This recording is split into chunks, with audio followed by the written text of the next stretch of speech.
because we're going to do just that, my friend.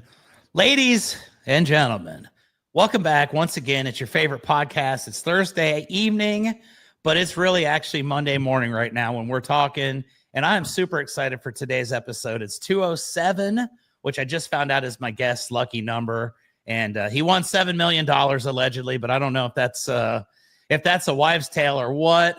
But very excited today because we're going to have a great conversation. It's going to approach different topics, and we're going to have ourselves a lot of fun. So with no hesitation whatsoever, folks, let me welcome my guest, Mr. Robert Bonesteel, to the show. Robert, welcome to the show, my friend. How's it going? Man, I like to say, like my daddy said, if I was any better, I'd be twins. There you go. That's a great way to start your Monday morning. It's 6 a.m. right here in San Antonio. So a little bit of energy to kick off the week is what we're looking for. And I have no doubt that that's what we're going to get. So why don't we start this off the way that I love to start every episode? Just tell us a little bit about yourself, and then we'll kind of roll with it from there and see where the conversation goes. Cool. Like it. Yeah, I'm a Floridian, but was born in Detroit. So if that makes any sense, a lot of Floridians will say you have to be born here to be a Floridian. I've been here in Central Florida since 1974. My wife was born right down the street in Orlando. My sister is a native as well, but my family is a bunch of Midwesterners. So if you hear that nasal tinge in my voice, I'm a Midwesterner with a Florida background, and we've been here in the Orlando area ever since I was a little kid. The postcards were nearly black and white when we moved here, so it's been quite a minute. My background is pretty versatile, diverse. Was in restaurant management right out of college at the University of South Florida. I went from restaurant management into some sales. Met my wife, who was a teacher, and said, you can take that history and parlay that into an education degree. So I was in education in Central Florida here for 14 or so years. A lot of that was in high school administration. I finished in the classroom teaching AP economics and microeconomics, financial literacy to graduating seniors. And in 2017, decided I was kind of just disenfranchised with the education system. I think a lot of people could agree with that. It's a little frustrating.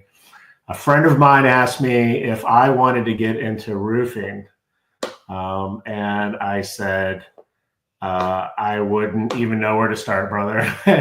And he said, that's okay. I've got 20 signed contracts after Hurricane Matthew for you. I've got 50 that I'm working on, and I don't know where to start. You can have a portion of those commissions, and anything after that is yours. And I said, okay. I'd finished the first quarter of my last year of education and said, I start on Monday. I'm out. And talk about a baptism into the industry. But it's been interesting in the last 7 years. A lot's happened regarding the economy, the insurance, best practices. Wow. Yeah, it's been a roller coaster ride. I was telling you before we got on, I don't think anything has been consistent the whole time I've been in it. And that's probably healthy for a guy like me, because I get kind of, if I get stagnant, I've got to try to make hay. And we're not getting any younger, so it's kind of hard to start over and try something else. So the creativity in me has really come out over the last few years. I've got a lot of great support, work for a great company, all the things that you need in order to be successful. Well, I love that. And you share something in common with just about everybody in our industry, and myself included. I tell the story that Friday afternoon, I was having a bad day at my job, and I just randomly saw a sign on the side of the road that a roofing supply company was hiring that day. I pulled in, and here we are 27 years later. The day that I got into this industry, I had no plans on ever being in roofing. I'd never thought about it. It never crossed my mind. But it was the greatest day that ever came about as far as my career goes, and it's given me a lot of things to really talk about over the years. So that's a pretty awesome intro. And I will say this, a Detroit, Michigan guy in Florida, I do not judge because I'm a Texan who was born in Ohio, and you being from Michigan, you've got to appreciate my guy Brutus Buckeye back there. We've come from a similar region, and we decided to get out of there as quickly as we could and enjoy the rest of our lives in a much nicer climate. So that is pretty awesome. Let's just start with the roofing career, right? Like you say, you're doing your deal. You're an educator. You're helping children learn and doing all this.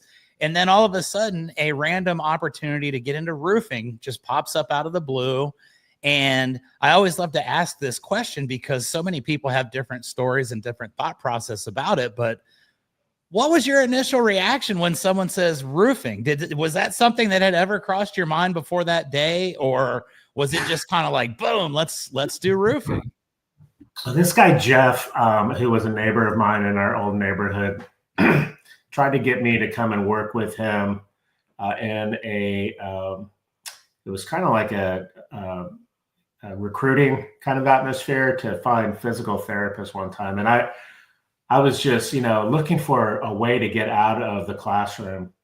From time to time, like I said, the politics of education have just been atrocious over the last few years. And so I was in one of those modes, and he invites me to come and interview for this recruiter for physical therapy or something like that. And it was just a horrible company.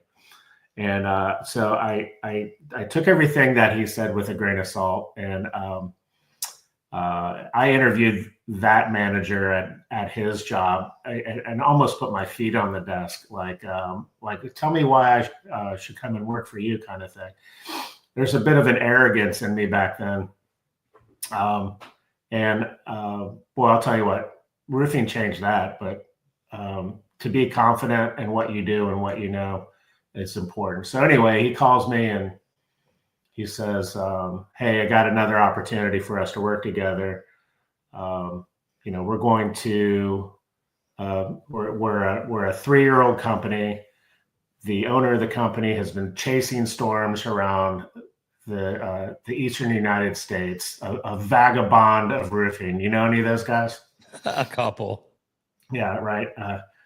Bunch of carpetbaggers who chasing storms from Kentucky to New Jersey, I think, Texas, Louisiana, Florida, and Florida is just like it's that point at which everybody kind of comes down to, and then you can't get out. There's nowhere to go once you get to Florida, right? You can only go back up north. Well, there's a reason why everybody lives here and why everybody moves here. He gets me to basically confront my wife and say, I want to do something completely different. And we're already making teacher salaries. Do I have your blessing? And I think she knew the writing was on the wall. She's a teacher also, so she kind of understands. But she said, so long as you make what you make as a teacher, you can do whatever you want. And so we made that agreement. We make a lot of agreements, these days about, what we do. And we started off the ground. My first 2 year, I think my first month, man, I had, like I said, 20 contracts just handed to me. Go and service these contracts. Insurance, roofing, hurricane damage.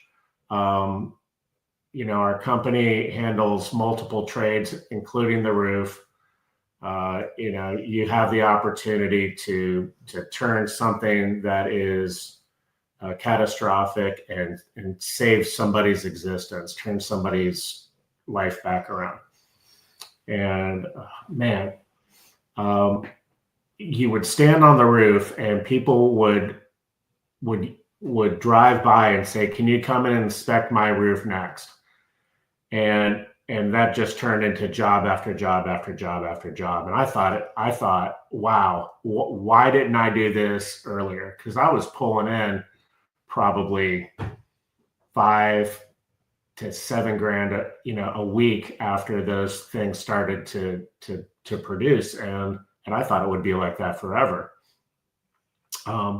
So just to kind of tell you about the evolution of my career is we were doing everything. When we were inspecting the roofs, we were going to get supplies. We were carrying supplies up onto the roof. We were coming out to adjust tarps in the storms.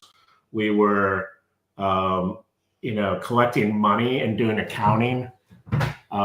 It was everything from soup to nuts. Got a good handle on it. The only thing I wasn't doing, and I've never really done, is swung a hammer. So if you ask my wife, she won't even let me put hardware on the cabinets in the kitchen. It's kind of a running joke. Technically, I'm horrible, but if you're describing and you're confidently moving through the process, right? All of these processes with homeowners, or understanding the complexities of the materials that you're working with and whatnot, I think it becomes a little bit more substantive, if you will.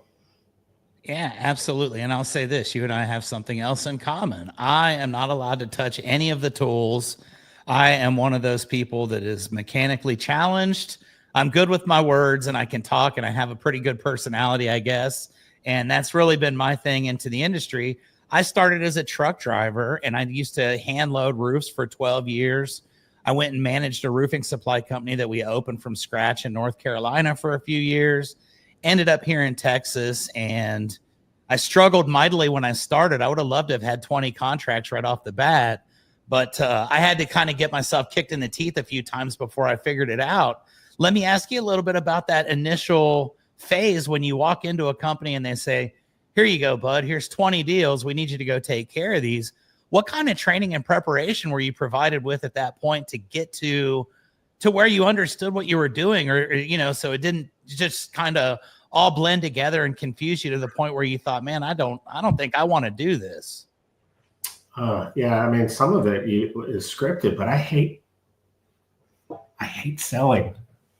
Really? I'm not a salesperson, man. I just don't. I'm an educator. So I think, meeting these people, first of all, they want to see you.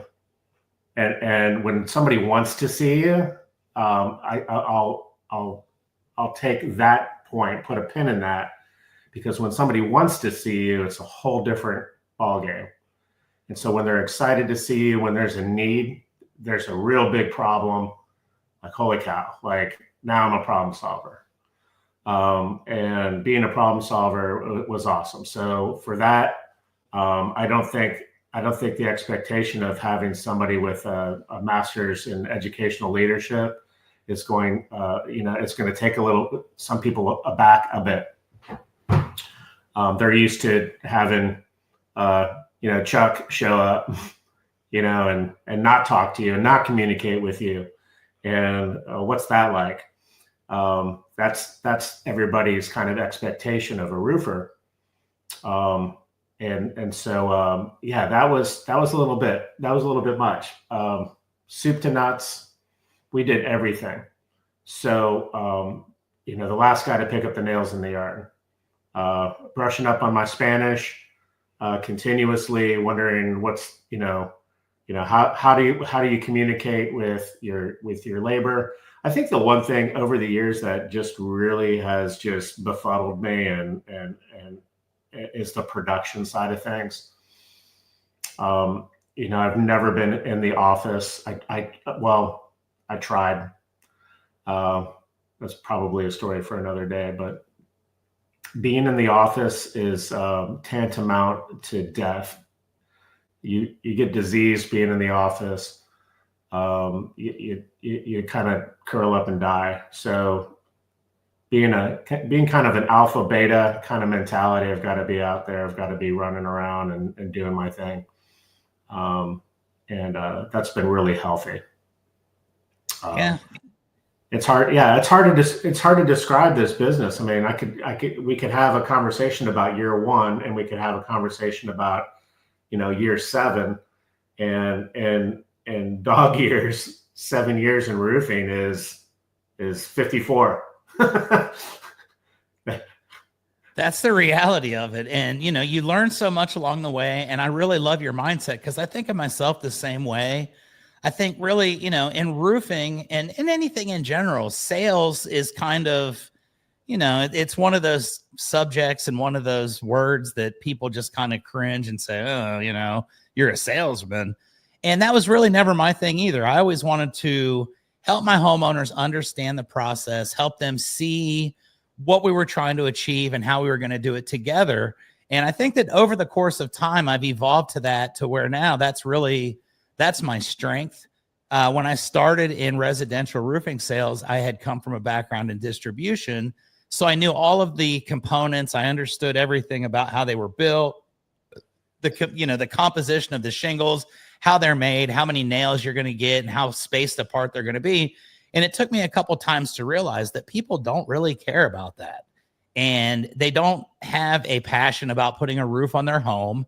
It's not something anybody looks forward to unless you're building a brand new mansion and you want to put a brand new roof on your new $1 million home. In most cases, we're there because there's a problem, and it's like getting a flat tire. You don't ever want to go to the tire shop because you're there because you've got a problem. And for me, it was kind of understanding that aspect of things, and then sitting down and saying, okay, look, here's what we're going to do. Here's how it's going to work. This is going to be easy. Just, trust me with this, and we're going to be fine. And oh, by the way, we're going to put a great roof on your house, and you're going to love it. And your neighbors are going to be envious of you and all that good stuff. But I think this has been an evolution for me. I got into the residential sales I guess it's been about 10 years ago. And I was terrible at first because I was just spitting out information that nobody cared about. I kind of got humbled a little bit, and I had to teach myself the art of educating and selling through that. And I hear all these stories from all these different homeowners about, you're different than the other guys. The other guys came in here and they just started talking about what they were going to do for the roof and the different shingles and all the special things that the shingles do. And at the end of the day, nobody really wants to hear about it. So coming in as an educator, as someone who, dare I say, you were more experienced than an 18 or a 20-year-old kid that's out knocking on doors. I think credibility comes with age as well, especially in what we do.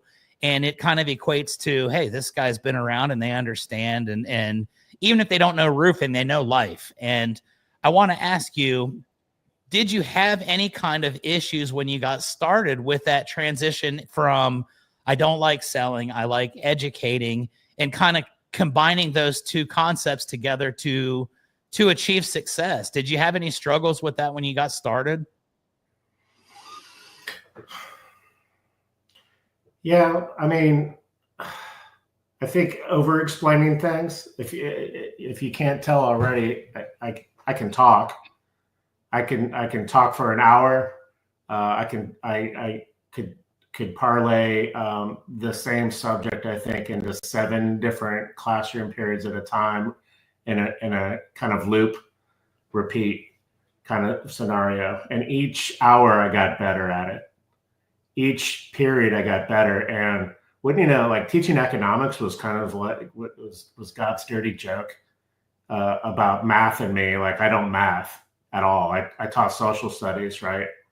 And so the last job that I had was I was asked to come in and teach not only economics and financial literacy, and I got like a 600 credit score, right? And not financially literate, took micro and macroeconomics in college twice. My high school economics situation was reading the stock market, in the newspaper while, we whittled on top of the desk and carved our initials into it.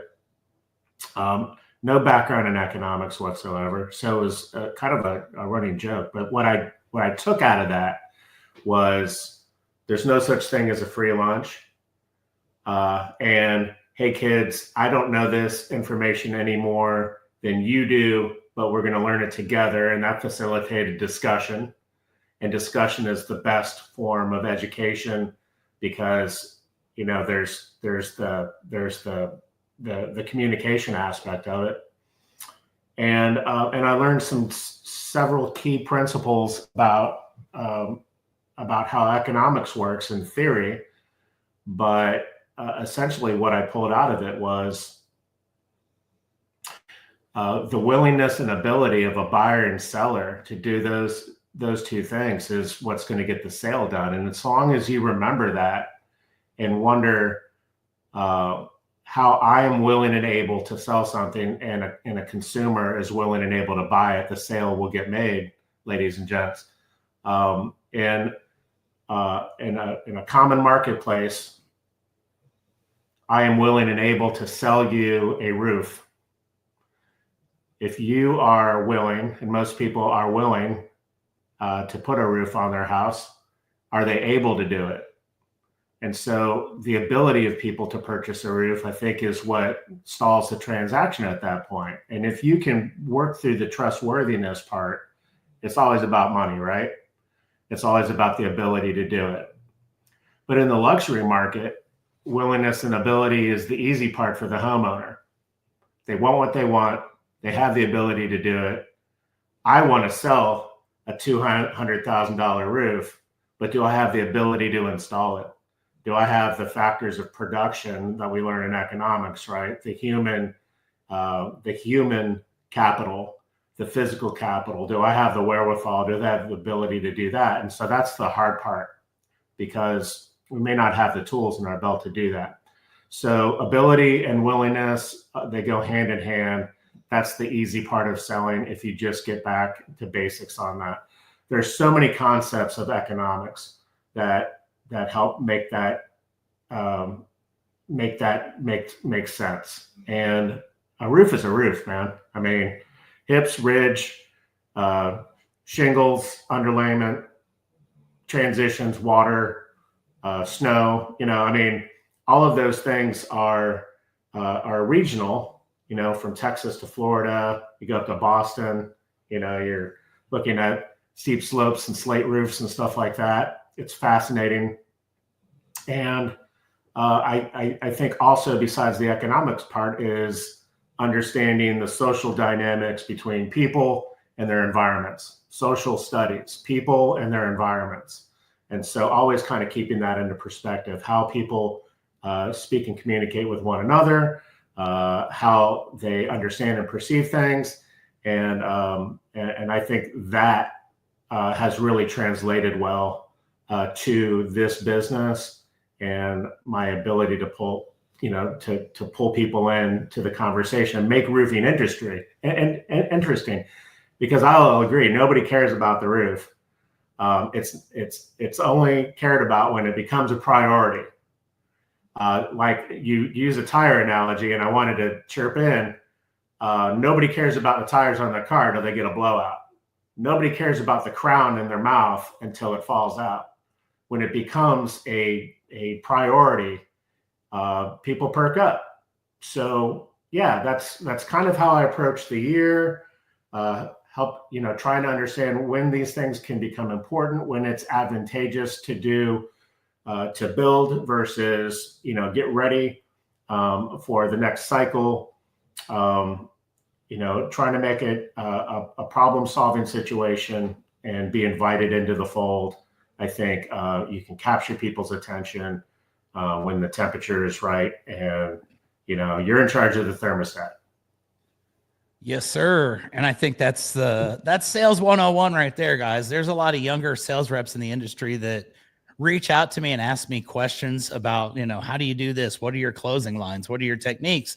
And I tell everybody, you've got to make it your own. You've got to come up with your own way. You've got to be yourself, because we're not all the same. If you were brought into a company that had a script and they said, okay, Robert, we want you to go out there and knock on 150 doors today, and here's what you're going to say to the people when they open the door, you probably wouldn't have made it, quite frankly. I'm the same way. I wouldn't have wanted to do it for one because that's not my style.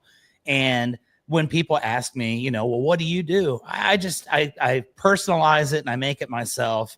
And I think that's what's so cool about what we do is that we've all got that ability and we can all kind of redefine who we are as we need to, depending on the crowd that we're talking with. And like you said, everybody's kind of a product of their environment. So you've got to be aware of that. And why not, right? This is a lot of fun. We get to go out and help people solve big problems and make big paychecks. And the regional aspect of this is something that really interests me because I've got friends all over the country in the industry. I talk to people in California, Wisconsin, Ohio, Texas, Florida. I want to get your insights as someone who's been in the industry for 7 years as to what the Florida market is like, because I've got very limited experience. I went down there for a couple months and I didn't go to sell roofs, but I just happened to be part of a deal where there was a roofing company involved, and I got to go out a couple times and see it. And to me, the differences were absolutely shocking. And people say, well, you know, it's just roofs. It's got to be pretty similar. The components are, but the process was totally different. So do you guys focus mostly on insurance work? I love that you're doing high-end stuff. And for me, high-end is more of a retail market because, you know, that's just what it is. You don't get into a car accident and then all of a sudden find yourself getting a Ferrari paid for by your insurance. So what is it like for you in your market with your company as far as insurance to retail ratio and some of the things that you have to deal with on a daily basis with either of those types of sales? Yeah, you know, I mean, most roofing companies in Florida are insurance based. I got into this industry on the basis of learning the insurance industry. Most companies will set up their marketing strategies and their sales techniques based off of getting people to file a claim. So, and that's part of it. I mean, at first, when I got into the business, that's what I was told to do. I didn't understand that somebody just wants an estimate to replace it. And so I couldn't communicate that very well to a homeowner who asked me to come and see them and then say, oh, no, I just need your insurance scope. And then we go from there. And there was that whole thing. And the hard part for me was understanding the moratoriums for wind and for hail and all that kind of stuff.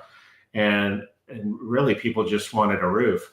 You know, if they wanted to see, they wanted to know what it cost. Can you just tell me what it cost? And I think that's the huge conundrum in this industry right now is cost and time and litigation and all that kind of stuff. And for the sales guy, it's like, I just want to get paid, man. Like, that's great. I mean, there's that huge promise of money and whatnot, but I just want to keep the wheels moving, right? This hamster wheel of insurance claims and supplements and all this kind of stuff. That has really politically altered the environment in Florida. And without getting too political about it, you know, that you understand the ebbs and flows, and that in politics, in the economy, it's a pendulum, and that it always swings both ways. Well, the insurance industry on one end has to be able to be profitable. At the end of the day, all of the profits that they keep are what they keep in their pool. So if they don't pay out, then that is profitability, and they are insured, and they have stockholders that are believing in their ability to make money. And on the other side, you have the consumer, who is probably the most important person to the state. The Department of Business Regulation is going to advocate for the homeowner every single time. And so how do you keep both of them happy? That's a a huge question mark. But keeping people insured is important, and keeping insurers in the state is what the politicians do. And so here we are. In that process, what I figured was, and we had a stretch where we didn't have any hurricanes for a while, and all of the business started going towards the hail and wind market. And those deductibles are very different for homeowners, but I started doing some retail. I'm like, I keep getting asked, do we do metal? No, we don't do metal. We just do shingle replacement and screens and interior work and other trades. No, we don't do metal. And I was giving up business. And I said, boss, I want to do metal. We don't really, I don't know. We don't really do metal and everything. Like if you want to figure it out on your own, then go ahead. And another guy, the guy that got me into the business, I want to do tile.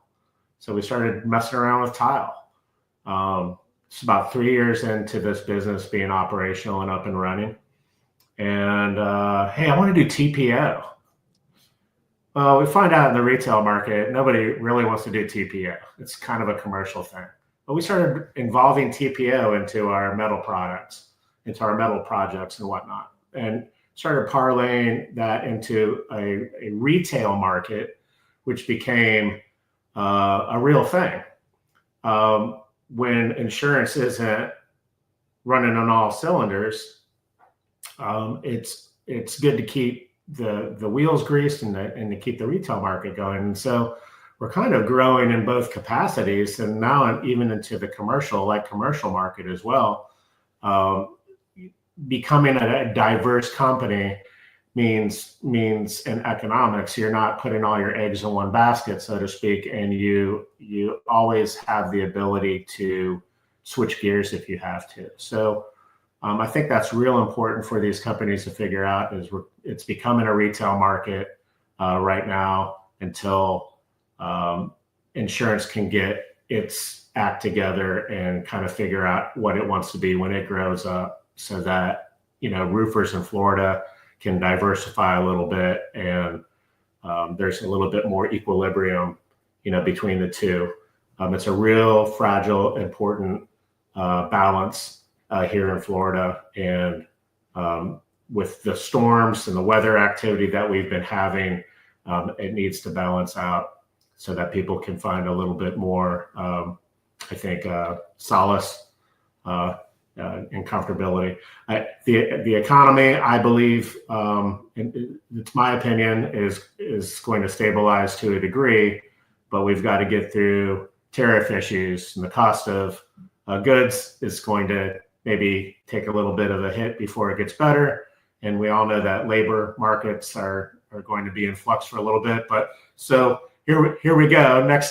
Next year, not the same as the last year. We've got all of these issues to sort out and everything, but it doesn't keep people from eating roofs, and it doesn't keep catastrophes and Mother Nature from doing her thing. So we've got to be smarter than the problems and see them on the horizon, figure them out. In Florida, it's not easy. In Texas, it's more about wind and impact and dry air. In Florida, roofing is all about moisture and rain transition, keeping the water off of the roof, having materials that don't age exponentially in the environment.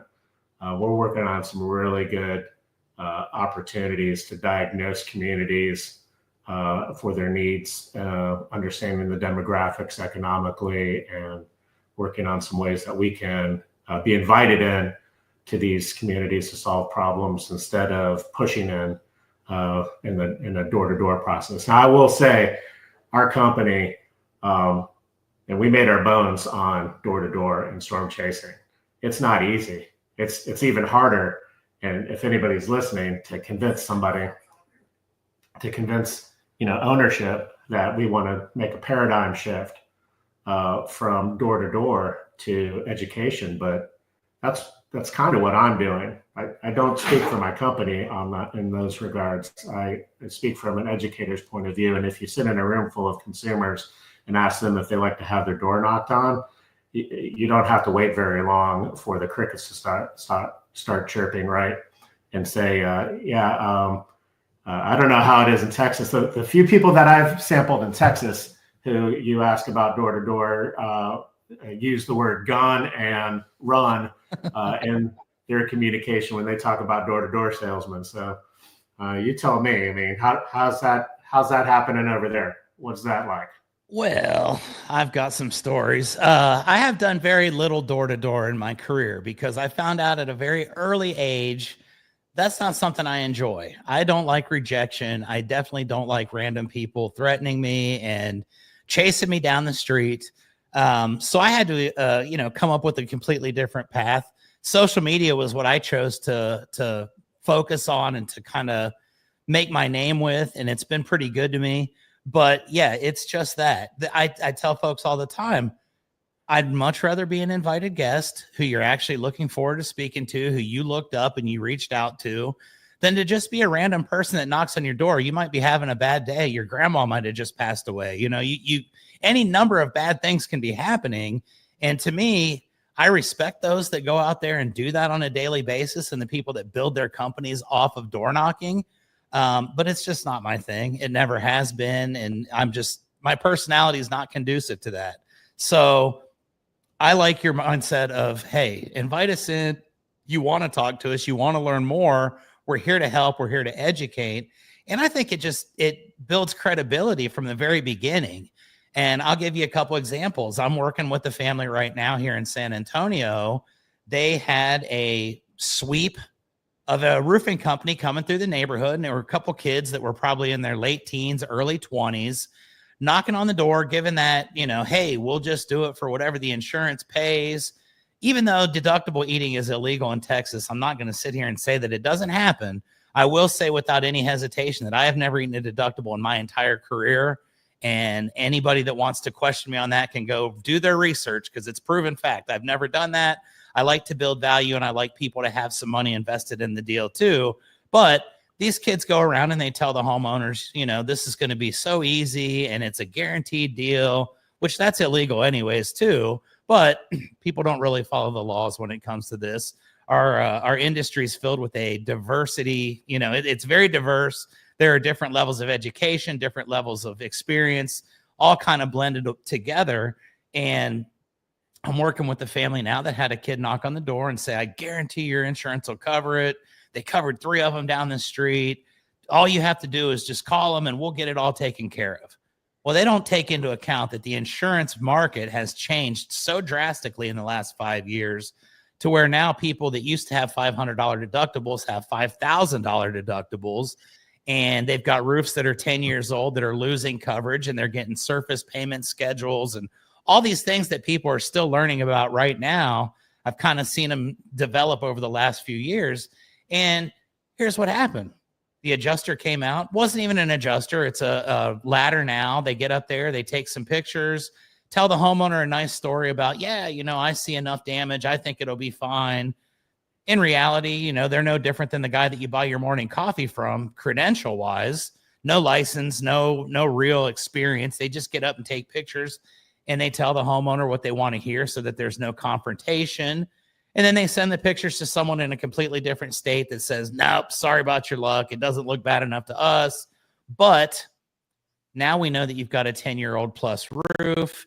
It's at that stage where it's going to start becoming problematic. So now the new thing is they're getting these letters in the mail.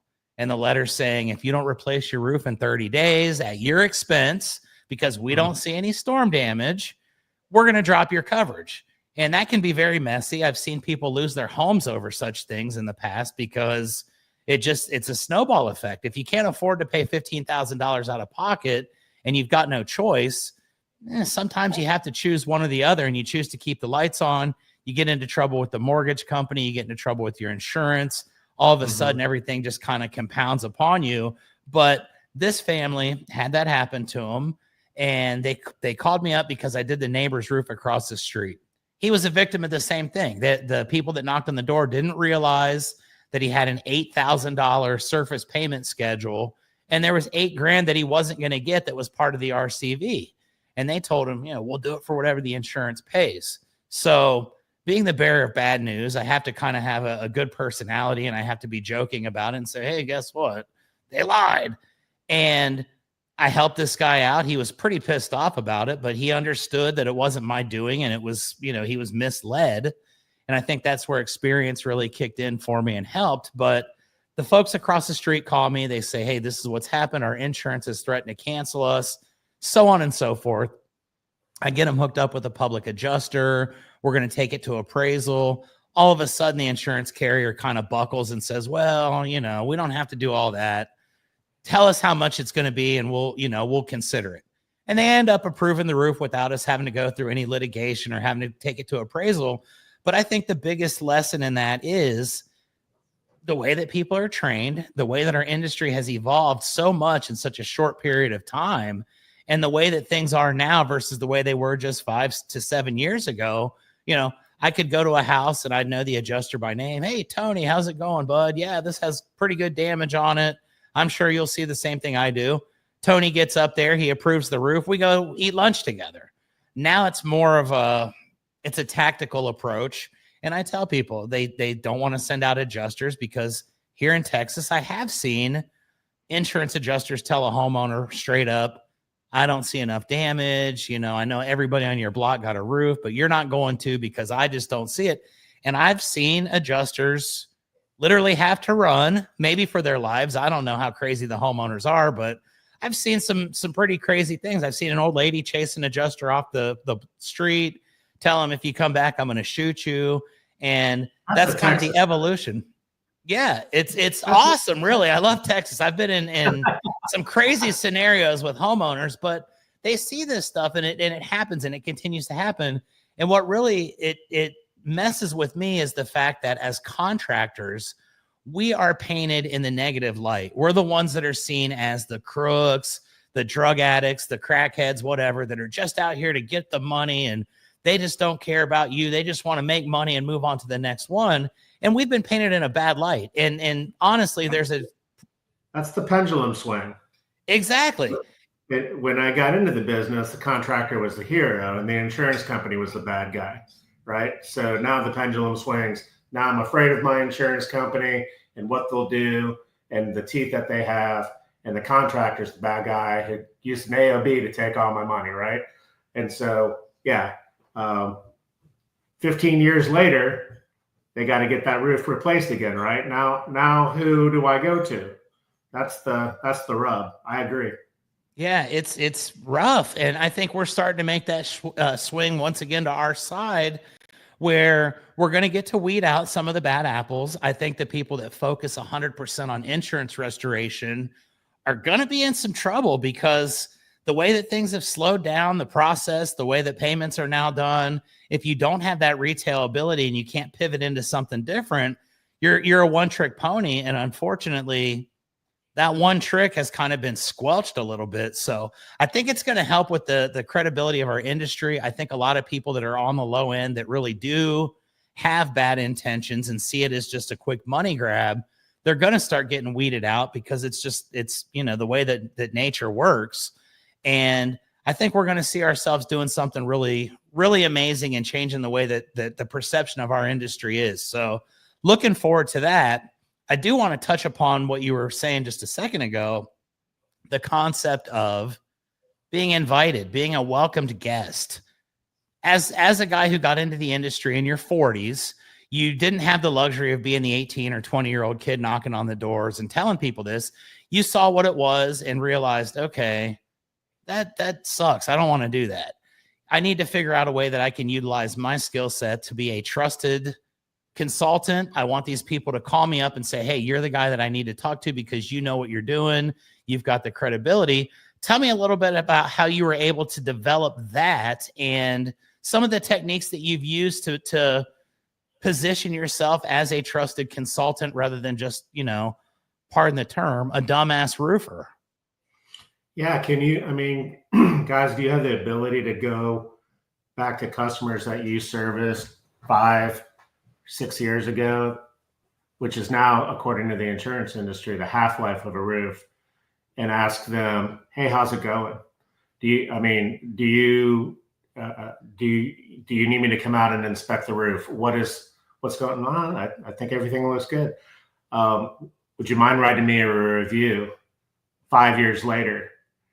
I mean, if you can get somebody to write you a review 5 years after you've installed their roof, then you're doing a pretty good job, right? So that's a big part of it. I think I kind of went off on a diatribe there. What was your question again? How were you able to position yourself as someone that didn't have to go knocking on doors, but you were actually someone that was sought out by the consumer, and they were looking at you as the person that they needed to work with rather than the person that was forcing themselves upon them at the door? Sure. Well, get yourself into networks. Find people that are trusted and upfront, and network with them. Get them to advocate for you.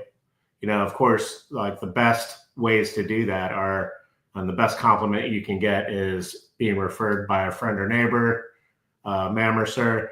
But having bona fide professionals in the community that have already earned their trust, advocate for you as a stand-up guy, is going to get you more warm invitations to the front door, to the dinner table, so to speak, than anybody who knocks on the door to get it.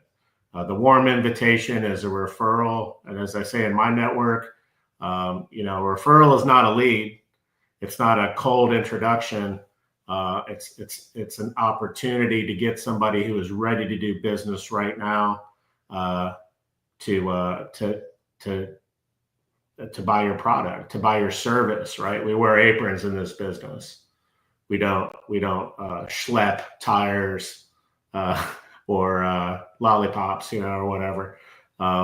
It's a service. If you can think of it as being a service industry, then I think you'll do a lot better. And being invited in is something that I've been working on very hard since last year, in an effort to get in front of more people and be invited in. Working with community organizations and associations to provide the opportunity to discuss those hot buttons that people do not want to be bum rushed at their front door and unprepared to make those discussions, even if they've been thinking about insurance considerations, the longevity and maintenance, what their neighbors are doing, what's in their pocketbook. If you allow them the opportunity to be prepared and get in that 70-30 stance, like they do in athletics for balance, then they're not so unlikely to say no. Leave behind information with the community, reiterating and just kind of talking in a loop, meaning what you say and saying what you mean over and over again is what's going to get you traction in this industry, and then doing it. And I think you can get traction over a relatively short period of time if you're with a company that has a good track record. And in Florida, we have SunBiz. You can look up a track record of a company that hasn't changed its name in several years. If you're an S Corp or an LLC as a 1099, like I am, I've renewed every year. I've been consistent in my work. My reviews, not only in Google, but in Better Business Bureau reviews and across the board, translate to happy people. Those are consistent. They're not just from 3 months ago or 3 years ago. They're right now, a few weeks ago. Keep those things going. I think those are all great ways to be relevant in the marketplace these days. And if I hadn't said it already, and it's always about trustworthiness and money. And once you can develop the trustworthiness part of it, and it's always about money, right? And it's the willingness and ability, right? Willingness and ability. So the ability is that money. You can work on everything else. timing, consistency, communication. It comes down to money after you've established the trust part, which isn't easy to do, but that's what your resume is saying about you, right? Your resume are your reviews and your relationships with people and your involvement in the community. And so find yourself that place to farm, like a realtor farms a neighborhood and understands its community and has a picture everywhere. That's kind of what you have to do to establish yourself. And 7 years is a long time in this business. 27 years is epic, man. So good for you. Don't be the guy who says he's got 30 years of experience and only has one year experience has been repeating the last 29 years. Keep growing, keep learning, and be humble. Confidence is super important to keep you motivated, to keep you going. Arrogance will get you buried. So stay humble, keep trying new things, challenge the dynamic of your industry. And I think you'll enjoy it a lot more. Fortune favors the bold, right? That's the truth. And I'll tell you, I've taken some massive swings at this in the 27 years I've been in it. I've moved across the country a couple different times. But to me, that's what I always think is that, that experience is what separates me from everybody else. Nobody in this industry has the same resume that I have. And to a degree, that's why I keep doing this podcast. I'm going on 4 years of doing the podcast, and I put little videos out all the time. Every day I'll put a little video, and most of the time it's not even relative to roofing. I've sent little videos of magicians that I've had on the podcast, and I've said, hey, I hope this guy didn't make you disappear. I haven't heard from you. And then they call you back and they smile and say, oh, no, we were doing something, but we were keeping it in mind. And then you get a call back. And I remember this kind of ties in with your story about referrals 5 years after the fact. I remember maybe this is about 7 or 8 years ago. I met this no, it's longer than that. It's been about 10 years ago. I met this very nice lady over in Hearn, Texas, small little community, pretty average town. But this lady was super nice and she needed a new roof. I went in there and I just absolutely wowed her. I talked to her for probably an hour and a half about everything but the roof. We really hit it off and made a great connection. And then came the point where, like you say, the ability to actually do the roof was where we were lacking at that time. I gave her the quote and she says, I thought it was going to be $3,000 or $4,000, not 16 or 17 or whatever it was. And I said, well, I don't remember, but I'm sure somebody does when you could buy gas for a nickel, it's just not the same. And we continue to go, more and more towards that. And she says, well, I'm going to have to think about what I'm going to do. And I'm going to have to start saving. Okay, cool. I followed up with this lady every 6 months for 5 years. And she would always respond to me. I'm still working on it. I know my roof's not leaking yet, but I know I need to do it. And you're going to be my guy. After 5 years of these communications, she called me up and says, come on over. I've got the money. And I did the roof. We ended up doing all the upgrades for her. She's got the solar power vents on there. She's got the system warranties, the whole deal. And she just, she really made my day because she told me, I didn't think you would ever call me back. I didn't think I'd ever hear from you again. I figured I got disqualified because I was poor. And I just didn't feel like you were going to be interested in keeping communication because I couldn't afford to do it. And she said, there was another roofing company that was giving me a quote, and it was a cheaper quote than yours. And I was going to go with them, except they never called me back. And I thought, well, there you go. That speaks volumes right there for just maintaining that relationship, cultivating it, and just, being who you are, being true to yourself and saying, look, I'm honestly here to help you. It does pay very well. Believe me. People that laugh at the roofing industry. Oh my gosh, man. That story just about breaks my heart. Well, it's great. Yeah. It really is great. Meeting people where they're at, options, get yourself set up with financing, make make communication, like know what if there are options for people like that in neighborhoods.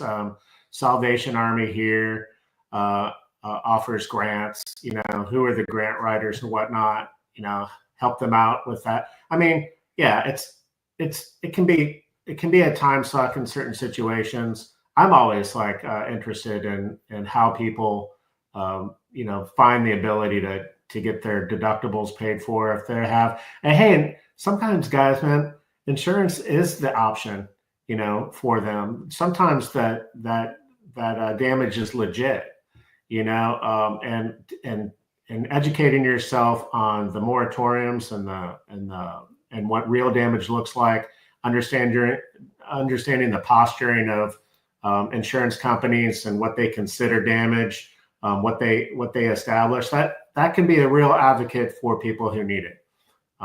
Knowing that they had a builder grade roof and that you're going to upgrade them to something that is a little more substantial, and focusing on the longevity, putting the finger in that pain, finding their pain, and not making promises that you can't keep, right? Saying what you do and doing what you say is like a super important part of that. But yeah, options are great, man. I'm happy that you're able to help out that lady. I was at a lady's house the other day that I couldn't believe it was like 7 years ago. And she let me know that the lady that introduced me to her had passed away, and nearly broke my heart, man. But these folks, they get into that 80, 90-year-old range, man. They paid for a roof back in 1979, and it was like $400, or something like that.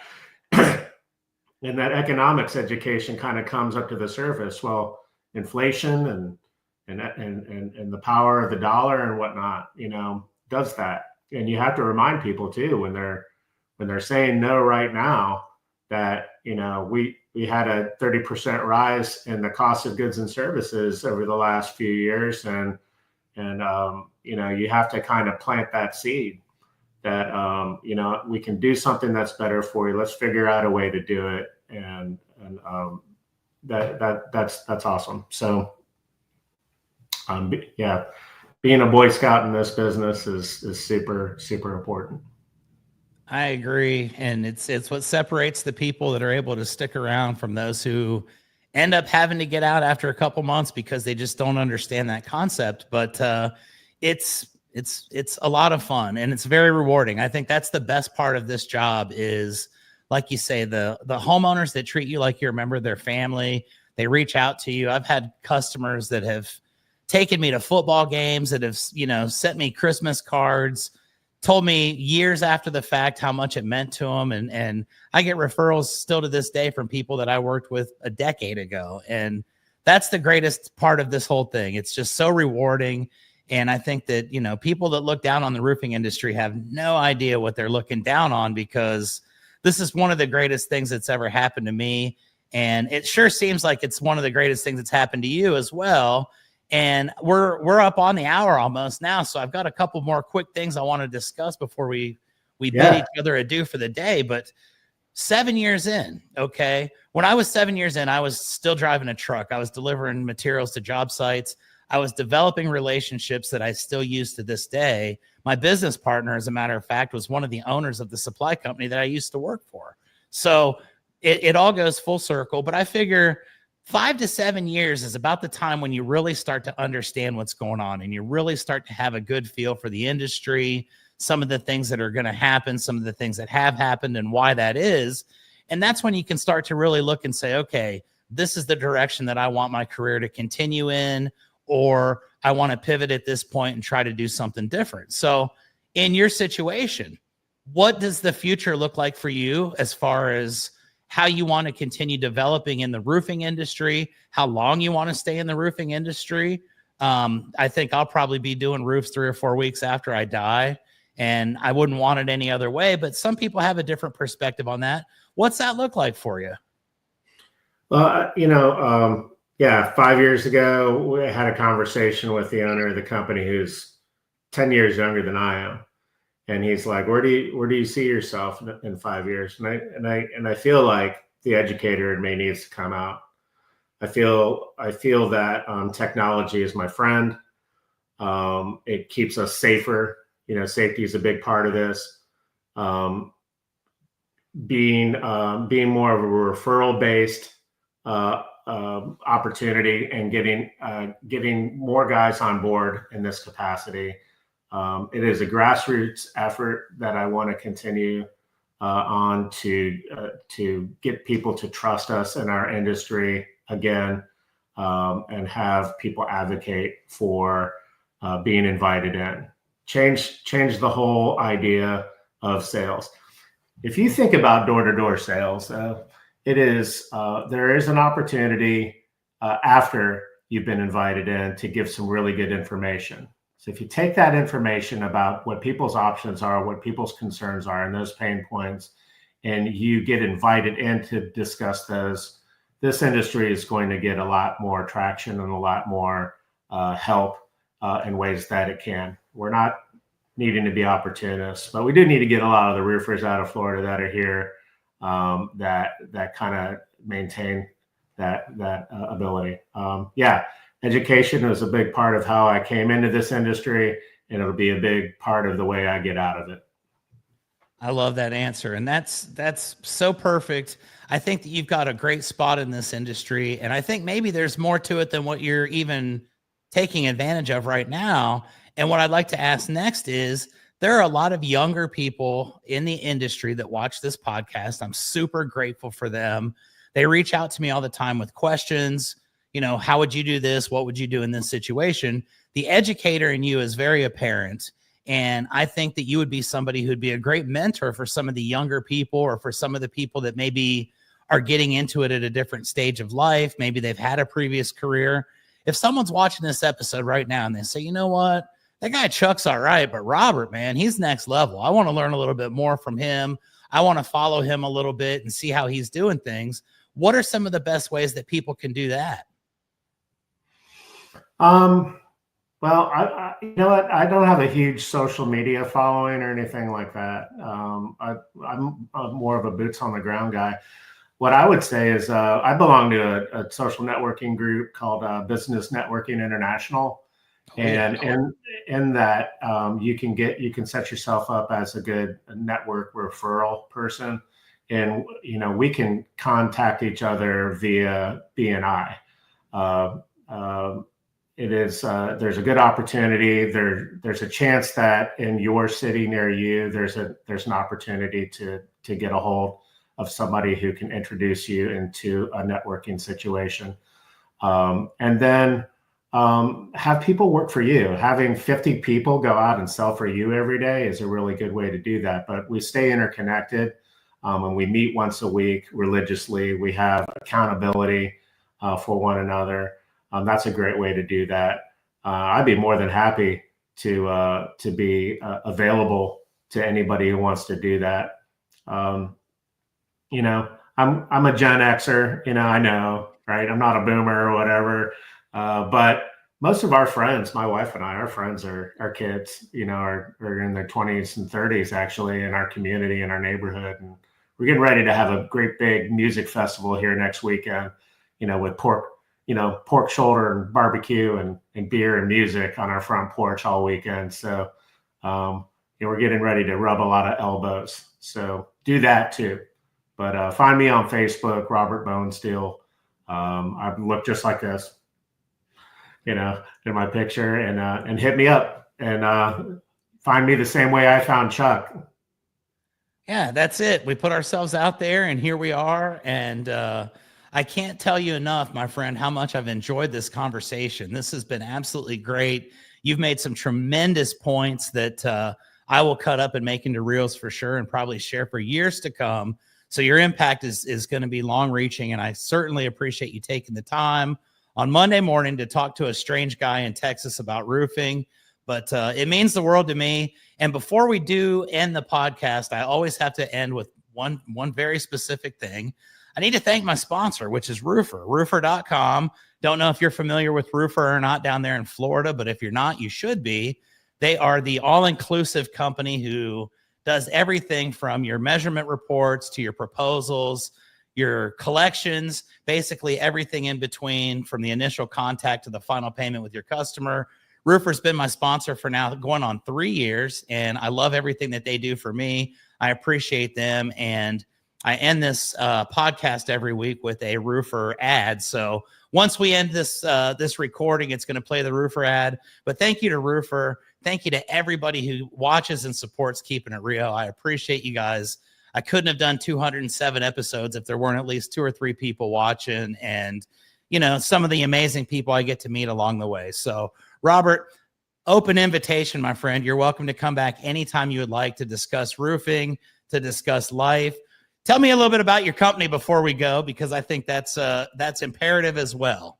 Yeah, I'm not the owner. Marty Shegog is the owner. It's Shegog Contracting out of Winter Park, Florida, Central Florida, 45-mile radius, but we're all over the state. We're in Jacks Beach. We're in Tampa, helping people get their lives back together and doing some amazing, innovative things in the Central Florida area. We're your guys. We've been around 15 plus years, making miracles happen. Love our company, love our staff. We're a company on the up and up. There are a lot of roofing companies out there. We're the best. Sorry. There you go. And it's very genuine, so I believe it to be the truth. And I wouldn't have it any other way, my friend. So thank you for the time. Thank you to everybody for watching. And I always end with the cheesiest, corniest tagline in the history of the world, which is just continue, ladies and gentlemen, to keep on keeping it real. I'll see you guys next week. Thank you. All right. We're Roofer. We know that managing a roofing business can be chaotic, so we created a single platform with all the tools you need to easily run your roofing business. Stop switching between multiple different softwares and experience streamlined operations from lead to payment in hours instead of days. Visit roofr.com to get started for free today.